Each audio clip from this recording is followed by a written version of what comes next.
when you put your resume together, it reminds, and you start thinking about how to highlight all the good stuff you've done. It reminds me of an old GE saying we used to have, that if at first you don't succeed, bury all evidence that you ever tried.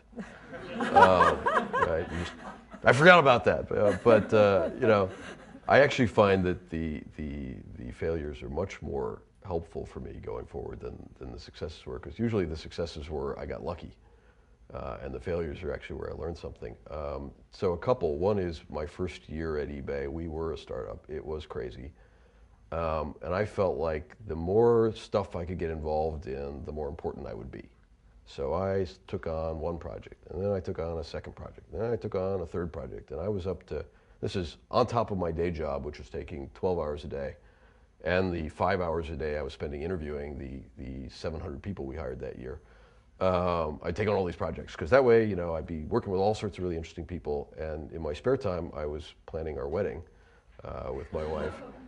And, and I finally, I hit, the ignition level where I just sort of launched off the planet and was in just total stress mode. And it was really bad. I mean, I was cranky all the time. I was being incredibly rude to people, because I'm like, look, I'm busy, I'm doing all this important stuff, and feeling really, actually I was pretty depressed that people weren't giving me credit for all this stuff I was doing, right? Like, I'm doing all this stuff. Why aren't they, like, more psyched about what I'm doing? And I eventually basically imploded, and I remember the day where I got yelled at by my boss, his boss, the COO, and then the CEO over a 6-hour period, where I just sat in the conference room and waited for more and more people to come in and yell at me, because I had yelled at one of the partners at Benchmark, who was our VC, because I thought he was an idiot. And I realized afterwards I probably shouldn't have said it. So, many lessons out of that one, right? One is, it's a really small world that we live in, right?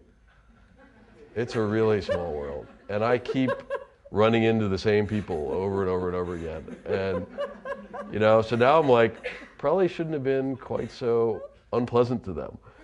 But, I had an excuse. I was really busy. The other thing I would say is, it's actually better to do a few things well than to do a lot of things poorly. And I was definitely doing a lot of things poorly. And it turns out most of the other stuff really kind of didn't need to get done anyway, and wasn't that important. But since I was dumb enough to volunteer for it, they'd let me go do it. So, I got a bunch of lessons out of it about how important it is to be respectful of others, how to sort of gauge your own personal stress level. Everyone thinks they're invincible and invulnerable and can do everything. Well, at least I haven't been able to do that. Maybe you'll be more successful, but being able to gauge that and really manage it. So I had a new employee in Poland, employee one at eBay Poland. And the one piece of advice I gave him is, I said, Przemek, when you start here, the first few months, you may only be working like 4 hours a day, because there's just only so much stuff to do. Don't freak out and start like chasing all these new projects and doing all these things. Like, go home and just sort of relax, and you know what, the crazy times will come. You'll get 12 hours a day, but keep some capacity. Don't overcommit, so that when the crazy stuff happens, you actually have the time and the energy and the ability to ramp up and pull the all-nighter to pass your exam or to deal with the project problem.